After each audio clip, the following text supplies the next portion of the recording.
What we're going to make today is a jumbo lump crab cake sandwich with a little tomato remoulade.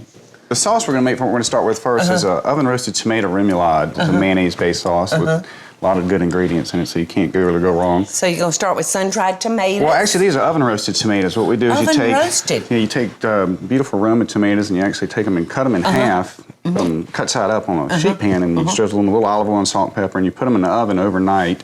About 200 degrees. And what it does is actually concentrates the flavor and makes the tomatoes a little bit sweeter. Get me to working, honey. Tell me what you want me to do. Well, what we're going to do first is we're going to start off with a cup of mayonnaise. Okay. I'm the mayonnaise queen. I know that. Allie? I did know that, actually. I adore mayonnaise. Right here in this bowl. Yes, ma'am. Go ahead and put about a cup of mayonnaise in there. Please don't say yes, ma'am, to me. Sorry, I can't help it. It's my nature. You make me feel old, baby. And is it all right if I just kind of eyeball this? Sure, that's perfect. As much mayonnaise as I've touched in my life, I feel like I can figure out what a cup is. Yeah, I bet you do. I bet you do. All right, and you're dicing up our tomatoes. Yeah, I'm going to go ahead and dice these tomatoes up for you. Now, Paula, we're also going to add a tablespoon of Dijon mustard. And no exact science to it. About a tablespoon. About a tablespoon of Worcestershire sauce. We're going to also add a little bit of sweet pickle relish. Well, we're going to put a little salt in it, too, with the capers. So that's one of the reasons I like to kind of use the sweet pepper. Kind of gives it a little bit more flavor to it, too. Put about a tablespoon in there. Paula, we're also going to add sriracha chili sauce. This is something that you used to find a lot of, just only in Asian specialty stores. And now you see it everywhere, though. It's real popular. Is this, like, real hot? It's, like I said, you have to kind of taste it. It's hot, but it's not overly hot. It kind of blends in when you make it a little, when you mix it with everything. It's not too bad. We're also going to add that is some hot stuff, Alan. Well, I'm sorry. Ooh. Hopefully it's not too bad. We're going to add a little bit of chives and a little bit of parsley. You can go ahead and just start mixing that up. Okay. This is beautiful. Yeah, like I said, it's a nice, simple recipe. Stir that all together. And we are done. Let me put the rest of these tomatoes in there as well. Yeah, throw them in, baby. And the last thing we're going to put in there, Paula, we're going to put a little bit of lemon zest and a little bit of lemon juice. All right, how much? About a half of a lemon. I always like to use lemon zest because I feel like a lot of times people waste it. All right, you want to cut that in two and squeeze. You gotta have lemon if you're doing seafood, Anything with seafood, you have to have lemon, exactly. Well, that is really, really pretty. Love the color. Is it too spicy for you? No, it's not. Stick your finger in. No, it's not too hot at all. And we're actually going to put a little bit in the crab cake recipe that we're doing also. Oh, we are? I use just about everything I cook with, so it just takes the place of red peppers. I can't wait to see how you put your crab cakes together. Well, we're going to start with mayonnaise, which is always a good food to do. Mayonnaise? Yes, ma'am. A cup of mayonnaise. I'm just going to chop some green onions that are going to go in there. Then we're going to add the egg to it. Okay. 1 egg. And I see you're using lump meat. Well, you can use anything you want, but jumbo lump is just a little bit more of a texture to it, too. And once you see this crab cake is actually kind of a wet crab cake recipe. So it's actually kind of, it's a lot of crab meat and a little bit of filler to it, so you get the good flavors out of it. We're going to add about a tablespoon of Dijon mustard. Okay. As much of that as you want this time. Now, how much would you do? Probably about a teaspoon in there. You can always adjust it later. Yeah. It's a big teaspoon, but that'll work. I'm going to go ahead and grate onions in here for you. Michael would just love these.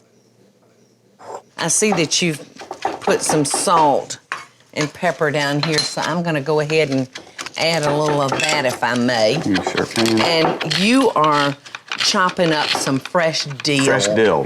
Which is so, so good with crab, y'all. All right, I'm going to add a little bit of the dill in there, and that's about a tablespoon. Okie doke. And then we're going to also add about a tablespoon of chopped parsley in here, and I'll go ahead and get started on that. Yeah, the green always just makes it look so pretty, doesn't it? If you want to add about a half a cup of those breadcrumbs. Okie doke. I always find that good quality breadcrumbs make a big difference. About a half a cup of diced bell pepper, either red or green, it all depends on what you like. With a little lemon zest and lemon juice. Okay. How much this? About the same that we did? About a half. Okie doke, how's that? This in here. We work well together.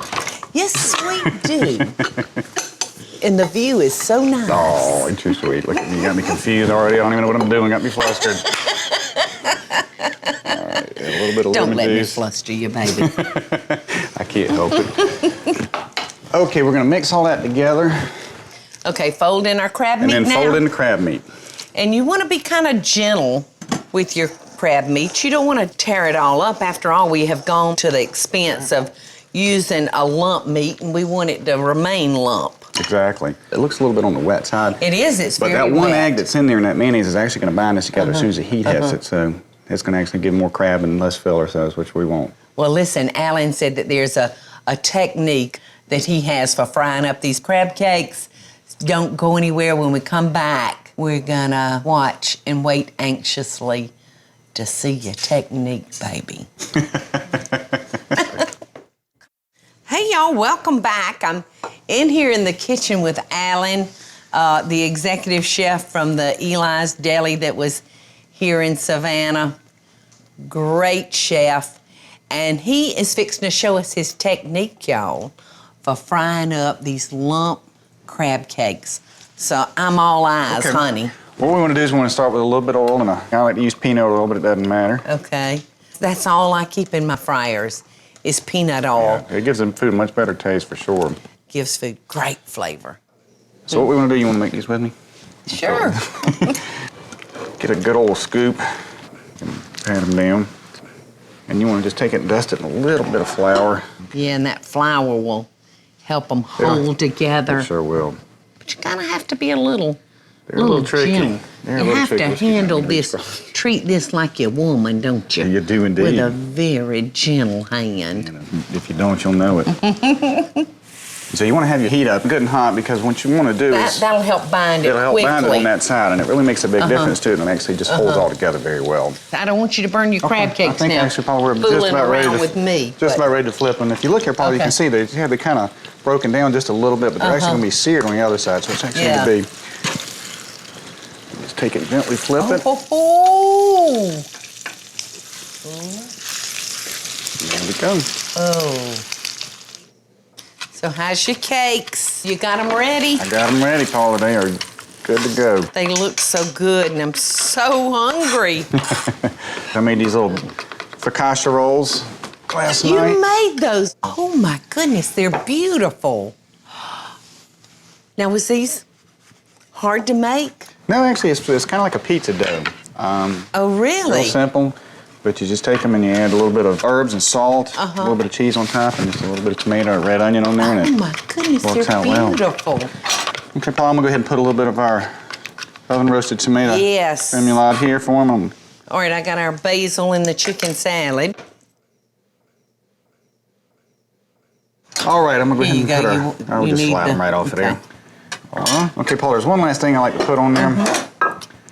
And this just gives it a little bit of crunch to it and a little bit of salt in it. This is pancetta. Pancetta is basically same as bacon, or you can use bacon, it doesn't matter either way. But it doesn't have the smoke flavor to it. It's an Italian bacon, it's actually the belly of it. And that looks so beautiful. And you just need a little bit on there for it. So there you go. Gosh. There you go, my dear. Oh, thank you, Alan. Hope you enjoy it. I'm like just starving. You ready, Alan? I'm ready. Here's to you. Huh? Don't you want me to bite it? You better not put your lips on my sandwich. A little messy, but it makes it good. You get to taste a little bit of the pancetta in there, too. It gives a little flavor to it.